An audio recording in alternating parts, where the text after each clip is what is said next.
Hello बच्चों। आज मैं आप लोगों को क्लास नाइन्थ की जो ये आपको डीओई की तरफ से सपोर्ट मटेरियल की बुक मिलती है ना, तो ये आपको इंग्लिश और हिंदी दोनों ही मीडियम में मिलती है। इसमें हमने ना अपना चैप्टर नंबर 10 शुरू कर रखा है, हीरोन का सूत्र। इंग्लिश मीडियम से भी सेम ही चैप्टर है, हीरोन्स फॉर्मूला। लास्ट क्लास में मैंने आपको 44 तक कंप्लीट करा दिए थे। सिर्फ एक क्वेश्चन आपके पास रहता है यहाँ पर, क्वेश्चन नंबर 45, जो हमें आज कंप्लीट करना है। फिर हमारे पूरा चैप्टर कंप्लीट हो जाएगा। चैनल पे अपलोड है, आप वहाँ से कर सकते हैं। ठीक है। देखिए, कह रहा है आपसे, दी गई पतंग में ए बी सी डी एक वर्ग है। आपको यहाँ मेंशन नहीं किया हुआ, तो आप खुद से कर सकते हैं यहाँ पर कि ये आपके पास है, जिसका विकर्ण 48 है। जो बीच की जो लाइन है ये विकर्ण है, ये 48 गिवन है। इस पतंग को बनाने के लिए प्रत्येक रंग के कितने कागज की आवश्यकता होगी, वो आपको बताना है। जैसे कि आप देख रहे हो, इसे बनाने के लिए पीला, नीला और काला 3 तरीके के कागज आपको चाहिए, है ना। तो काले का क्षेत्रफल तो आप बहुत आसानी से निकाल सकते हो हीरोन का सूत्र लगा के। पीला और नीले का और चाहिएगा आपको, ठीक है ना। ठीक है, एक बार इंग्लिश मीडियम में और रीड कर लेते हैं, फिर करते हैं इसका सॉल्यूशन। कह रहे हैं in the given kite A B C D, आपको ये ए बी सी डी एक काइट दे रखी है यहाँ पर। इज अ स्क्वायर, ये एक स्क्वायर है, हैविंग डायगोनल्स 48, इसके डायगोनल्स गिवन है 48 है। How much paper of each colour is required to make this kite, kite को बनाने के लिए कितना पेपर आपको चाहिएगा। तो ब्लैक वाले का तो आप बहुत आसानी से निकाल सकते हो हीरोन्स फॉर्मूला लगा के, तो वो वाला तो हमारे पास आ जाएगा। ठीक है। अब हमारे को मेन है येलो और ब्लू की बात करनी। तो पहले मैं क्या करती हूँ, मेरे को इस स्क्वायर की जो ये वर्ग है इसकी साइड्स नहीं पता, तो वो निकाल लेती हूँ। तो देखो, मेरे को यहाँ पर पता है कि जो स्क्वायर की वर्ग की जो प्रॉपर्टी होती है वो क्या होती है, इसके डायगोनल्स इक्वल होते हैं। तो मुझे यहाँ पर डायगोनल कितना दे रखा है, ए सी मुझे यहाँ पर गिवन है 48 सेंटीमीटर।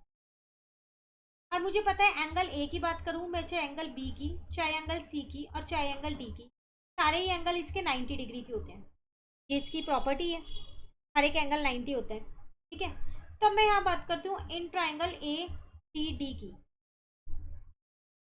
त्रिभुज ए सी डी, इसकी इस त्रिभुज की मैं बात कर रही हूँ, तो ये 90 डिग्री बनना है।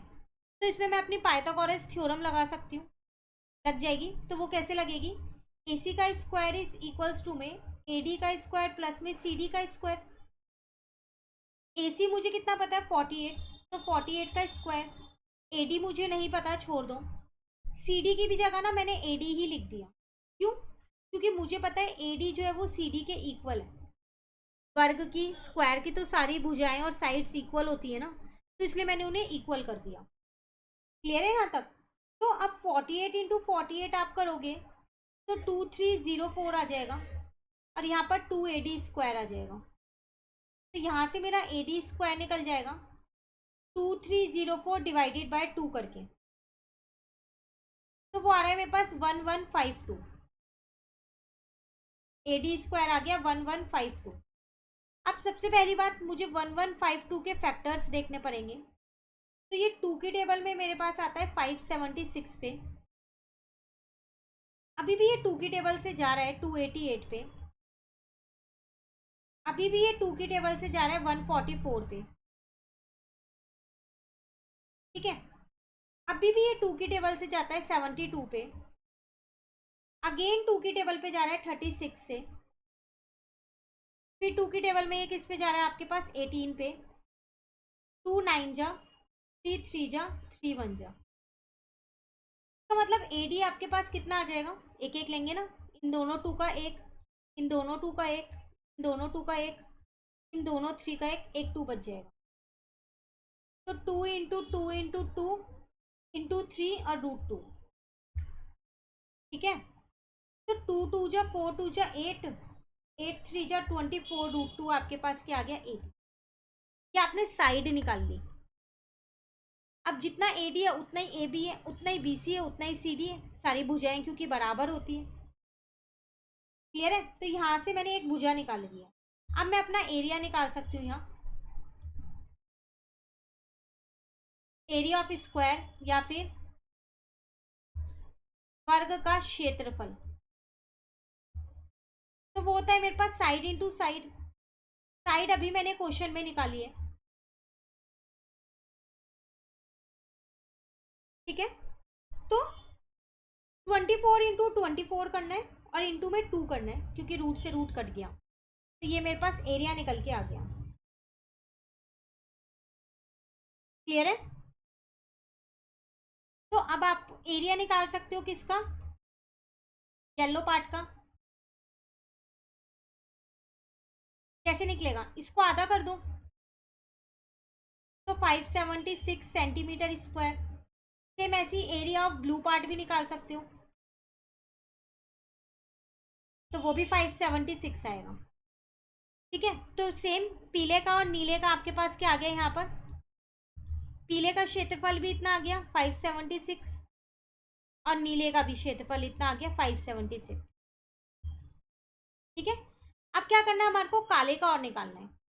काले के में तो हम वो सूत्र लगा सकते हैं ना, तो चलो यहाँ पर निकालते हैं। तो पहले मैं एस निकाल लेती हूँ, a plus B plus C upon में 2 करके। तो 25 प्लस 25 प्लस में 20 अपॉन में 2 हो जाएगा। तो ये हो गया 50 प्लस 20 70, 70 डिवाइडेड बाई 2 कितना आ जाएगा, 35 आ गया। अब क्षेत्रफल निकालते हैं। तो एस ब्रैकेट में एस माइनस ए, एस माइनस बी और एस माइनस सी। ठीक है, एस है मेरे पास 35, तो इसका मतलब 35 माइनस का 25, 35 माइनस का 25 और 35 माइनस का 20 हो गया। क्लियर है? तो 35 इंटू में 10, इंटू में 10 यहाँ पर और इंटू में 15, एक 10 तो सीधा सीधा रूट से बाहर आ गया। 35 हो जाएगा 7 इंटू 5, 15 हो जाएगा 3 इंटू 5। अब एक 5 भी बाहर आ गया, अंदर कितना बचा, 7 और 3 बचा, 21 बचा मतलब। तो ये आ गया आपके पास कितना, 50 रूट 21। क्वेश्चन में आपको ना रूट 21 की वैल्यू पहले से ही दी हुई है 4.58, तो उसको आप यहाँ रखो। जब नहीं दी होती तो आप वहीं छोड़ देते।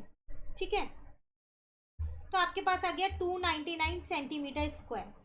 ये काले वाले का क्षेत्रफल आ गया। आपसे पूछ रहा था इस पतंग को बनाने के लिए प्रत्येक रंग के कितने कागज की आवश्यकता होगी, तो अब आप बता सकते हो काले वाले के लिए इतना कागज आपको चाहिए, ब्लैक वाले के लिए मतलब, और नीले और पीले के लिए इतना आपको चाहिएगा। ठीक है, तो ये आपको इस तरीके से सॉल्व करना था। पहले आपको वो भुजा निकालनी थी, साइड निकालनी थी, उसके बाद एरिया निकालना था। और इस वाले का तो खैर है ही बहुत आसान, ये तो आप पूरा चैप्टर में यही करके आएगा। क्लियर है? चलिए, कंप्लीट हो गया हमारा ये चैप्टर। अब हम नेक्स्ट क्लास में नेक्स्ट चैप्टर शुरू करेंगे। तो आप एक बार मुझे कमेंट करके बता दीजिए कि आपको इसके बाद कौन सा चैप्टर चाहिए। चैप्टर नंबर 1, 2 ऑलरेडी अपलोड है, चैप्टर 3 भी अपलोड हो रहा है साथ के साथ। मिलते हैं नेक्स्ट क्लास में। Thank you.